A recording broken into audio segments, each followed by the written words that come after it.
Hello नमस्कार दोस्तों, मैं बहोरन सिंह आज सभी का स्वागत करता हूं अपने यूट्यूब चैनल सिंह भोला क्लासेस पर। और जैसे कि आप जानते हैं कि उत्तर प्रदेश पीईटी के जो फॉर्म ऑनलाइन होने लगे हैं और इसकी जो परीक्षा है वो लगभग अक्टूबर में हो जाएगी। तो इसमें हम आज से आपके लिए क्लास डालेंगे और दिन में लगभग 2-3 क्लासें डालेंगे और सब वन लाइनर होंगे। बहुत अच्छे क्वेश्चन हैं। जैसे इसमें जो सिलेबस वाई हम चलेंगे, जो जो सिलेबस है उसी के अकॉर्डिंग हम चलेंगे और इससे बाहर हम कुछ भी नहीं डालेंगे, ठीक है। तो इसमें आप देखेंगे पहले इसमें जो हिस्ट्री है, हिस्ट्री में सिंधु सभ्यता दे रखी है। तो सिंधु सभ्यता के बारे में पढ़ेंगे। देखिए, सिंधु सभ्यता रेडियो कार्बन C14 जैसी नवीन विश्लेषण पद्धति के द्वारा जो सिंधु सभ्यता की सर्वमान्य तिथि है वो 2400 ईसा पूर्व से 1700 ईसा पूर्व मानी गई है। पूछ लेगा कि 1400 ईसा पूर्व से 1700 ईसा पूर्व की जो तिथि है किसके द्वारा मानी गई है, तो रेडियो कार्बन C14 जैसी पद्धति के द्वारा। सिंधु सभ्यता की खोज राय बहादुर दयाराम साहनी ने की थी 1921 में, ठीक है। सिंधु सभ्यता की खोज किसने की? राय बहादुर दयाराम साहनी ने। कब की? 1921 में। सिंधु सभ्यता को प्राक ऐतिहासिक अथवा कांस्य युग में रखा जा सकता है। इसे किस सभ्यता में रखा जाता है? प्राक ऐतिहासिक सभ्यता में रखा जाता है और कांस्य युग में भी इसको रखा जा सकता है। इस सभ्यता के मुख्य निवासी द्रविड़ एवं भूमध्य सागरीय थे। कौन थे? द्रविड़। और ये भी पूछ लेता है कि सिंधु सभ्यता के जो मुख्य निवासी थे कौन थे, तो द्रविड़ एवं भूमध्य सागरीय थे। सिंधु सभ्यता के सर्वाधिक पश्चिमी पुरास्थल दास्क नदी के किनारे सुतकांगेडोर जो बलूचिस्तान में सबसे पश्चिम में स्थित, सबसे पश्चिम में जो इसका पुरास्थल है वो सुतकांगेडोर है जो बलूचिस्तान में है और ये दास्क नदी के किनारे है। सबसे पूर्वी पुरास्थल हिंड नदी के किनारे आलमगीरपुर जिला मेरठ उत्तर प्रदेश में, ठीक है, सबसे पूर्वी। और सबसे उत्तरी पुरास्थल चिनाब नदी के तट पर अखनूर के निकट मोंडा। कौन सा? मोंडा, जम्मू कश्मीर। और दक्षिण पुरास्थल गोदावरी नदी के तट पर दाइमाबाद, टाइमाबाद दे रखा है इसमें, दाइमाबाद जिला अहमदनगर महाराष्ट्र में, ठीक है। तो ये याद रखना, सबसे पश्चिमी जो स्थल है वो सुतकांगेडोर है दास्क नदी पर, सबसे पूर्व में हिंड नदी पर आलमगीरपुर मेरठ में, और सबसे उत्तरी चिनाब नदी पर मोंडा जो जम्मू कश्मीर में है, सबसे दक्षिणी गोदावरी नदी पर दाइमाबाद जो महाराष्ट्र में है। सिंधु सभ्यता या सैंधव सभ्यता नगरीय सभ्यता थी। ये भी याद रहे, पूछा जाता है ये भी कि जो सिंधु सभ्यता थी कैसी थी? नगरीय सभ्यता थी। सैंधव सभ्यता से प्राप्त परिपक्व अवस्था वाले स्थलों में से केवल 6 ही बड़े नगर, 6 को ही बड़े नगर की संज्ञा दी है। मोहनजोदड़ो, हड़प्पा, गढ़वारीवाल, धोलावीरा, राखीगढ़ी और कलीबंगन। स्वतंत्रता प्राप्ति पश्चात हड़प्पा संस्कृति के सर्वाधिक स्थल गुजरात में खोजे गए। कहाँ पर खोजे गए? सबसे अधिक स्वतंत्रता प्राप्ति के बाद इसके जो स्थल है सबसे ज़्यादा कहाँ खोजे गए? गुजरात में। लोथल एवं सुतकोंददा सिंधु सभ्यता का बंदरगाह था। ये भी याद रखना, सिंधु सभ्यता के कितने बंदरगाह थे? 2, एक लोथल, एक सुतकोंददा। जुते हुए खेत और नक्काशीदार ईंटों के प्रयोग का साक्ष्य कालीबंगन से प्राप्त हुआ। कहाँ से प्राप्त हुआ? कालीबंगन से प्राप्त हुआ। मोहनजोदड़ो से प्राप्त स्नानागार संभवतः सैंधव सभ्यता की सबसे बड़ी इमारत है। तो मोहनजोदड़ो की सबसे बड़ी इमारत क्या है? स्नानागार। सिंधु काल में विदेशी व्यापार होता था, जो वस्तु मंगाई जाती थी जैसे तांबा प्रदेश, खेतड़ी आया थी, चांदी, सोना। चांदी अफ़गानिस्तान से, ईरान से मंगाई जाती थी। सोना कर्नाटक, अफ़गानिस्तान से, ईरान से मंगाया जाता था। टीन अफ़गानिस्तान ईरान से मंगाई जाती थी, गोमेद सौराष्ट्र से, सीसा ईरान से मंगाया जाता था। मोहनजोदड़ो में प्राप्त बृहद स्नानागार एक प्रमुख स्मारक है, जिसके मध्य स्थित स्नान कुंड 11.88 मीटर लंबा, 7.01 मीटर चौड़ा और 2.43 मीटर गहरा है। अग्निकुंड, जो अग्निकुंड के साक्ष्य हैं वो कहाँ से प्राप्त हुए? तो लोथल और कालीबंगन से प्राप्त हुए। कहाँ से? लोथल एवं कालीबंगन से प्राप्त हुए अग्निकुंड के साक्ष्य। मोहनजोदड़ो से प्राप्त एक सील पर 3 मुख वाले देवता पशुपतिनाथ की मूर्ति मिली। उनके चारों ओर हाथी, गैंडा, चीता एवं भैंसा विराजमान है। मोहनजोदड़ो से नृत्यिका की एक कांस्य की मूर्ति मिली। ये बहुत पूछा जाता है कि मोहनजोदड़ो से नृत्यिका की एक कांस्य मूर्ति मिली, कि नृत्यिका करती हुई जो मूर्ति है वो कहाँ से मिली? मोहनजोदड़ो से। हड़प्पा की मोहरों पर सबसे अधिक एक श्रृंगी मूर्ति मिली। सिंधु सभ्यता की लिपि भाव चित्रात्मक है। कैसी है? भाव चित्रात्मक। यह लिपि दाईं से बाईं ओर लिखी जाती थी और एक अभिलेख से अधिक पंक्तियों का होता था, तो पहली पंक्ति दाएं से बाईं और दूसरी बाईं से दाएं लिखी जाती थी। ये नहीं, आप इतना याद रखना कि जो सिंधु सभ्यता है इसकी जो लिपि वो भाव चित्रात्मक है। सिंधु सभ्यता के लोगों ने नगरों तथा घरों के विन्यास के लिए ग्रिड पद्धति अपनाई। ये भी याद रखना कि सिंधु सभ्यता के लोगों ने कौन सी पद्धति अपनाई?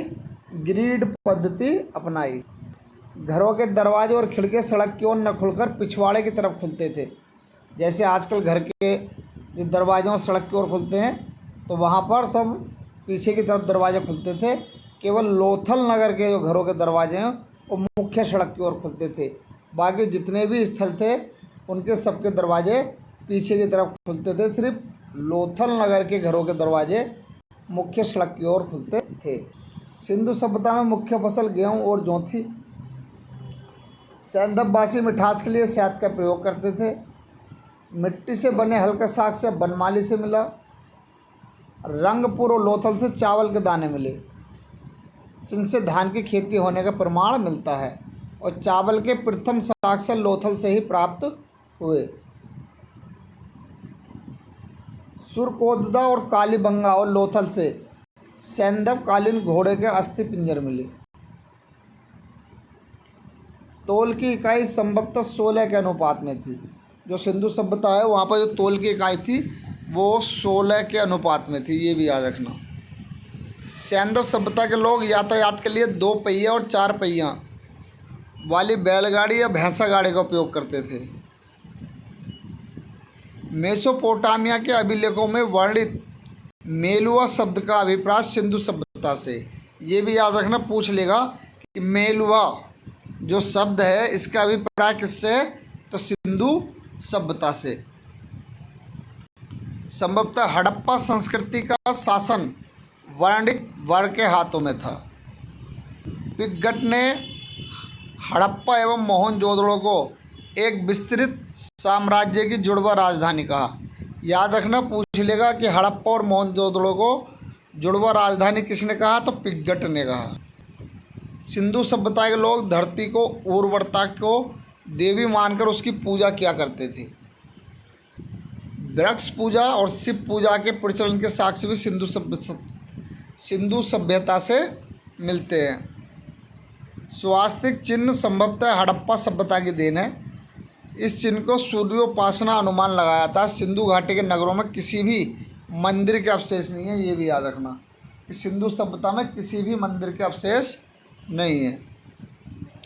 सिंधु सभ्यता में मातृ देवी की उपासना सर्वाधिक प्रचलित थी। पशुओं में कुबड़ वाला सांड इस सभ्यता के लोगों के लिए विशेष पूजनीय था। स्त्री मृणु मूर्तियाँ, मिट्टी की मूर्तियाँ अधिक मिलने से ऐसा अनुमान लगाया जाता है कि जो सैंधव समाज था वो मात्र सत्तात्मक था।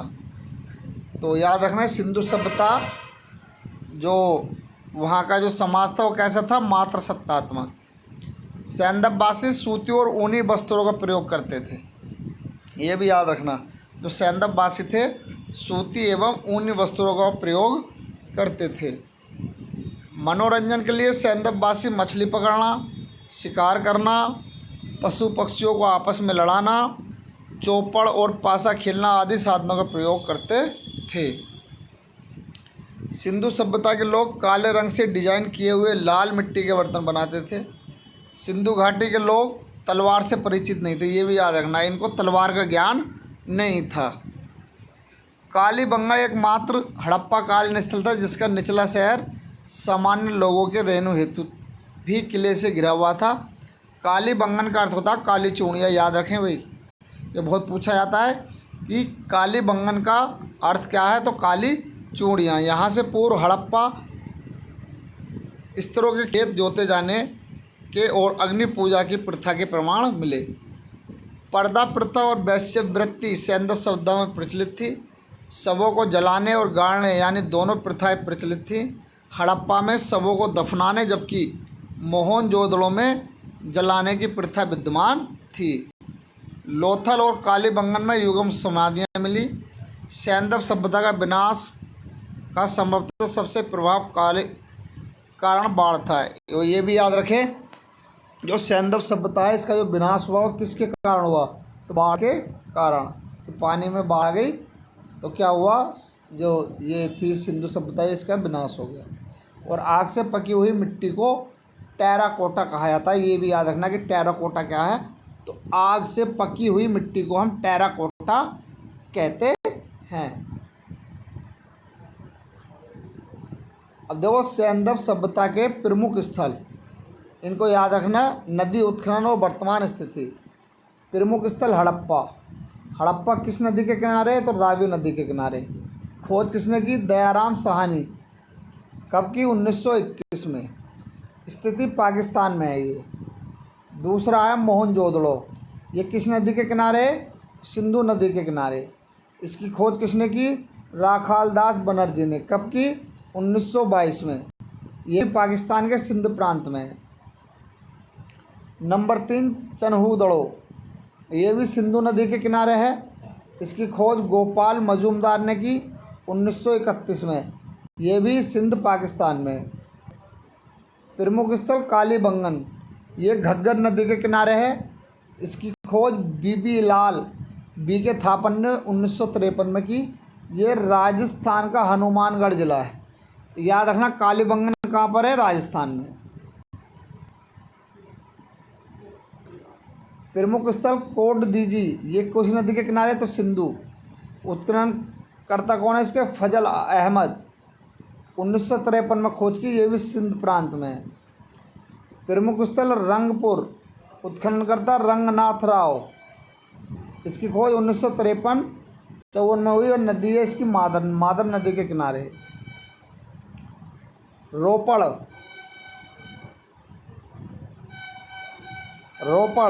ये सतलुज नदी के किनारे है। इसकी खोज यज्ञदत्त शर्मा ने की 1953 और 56 के बीच, ये पंजाब में है।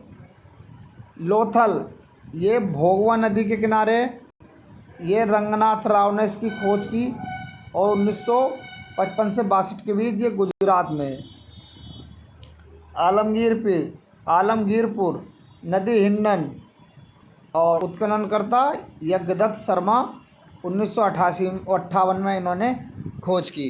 तो दोस्तों ये सिंधु सभ्यता के जो थे ये कंप्लीट हो गए और ऐसी वीडियो आपको हम डेली डालते रहेंगे और इनको आप रिवीजन ज़रूर करते रहें, यहाँ से क्वेश्चन बाहर नहीं जाएगा, तो इसलिए आप इनको अच्छे से देख लें। वीडियो पसंद आए तो लाइक शेयर सब्सक्राइब जरूर करें। नमस्कार, धन्यवाद।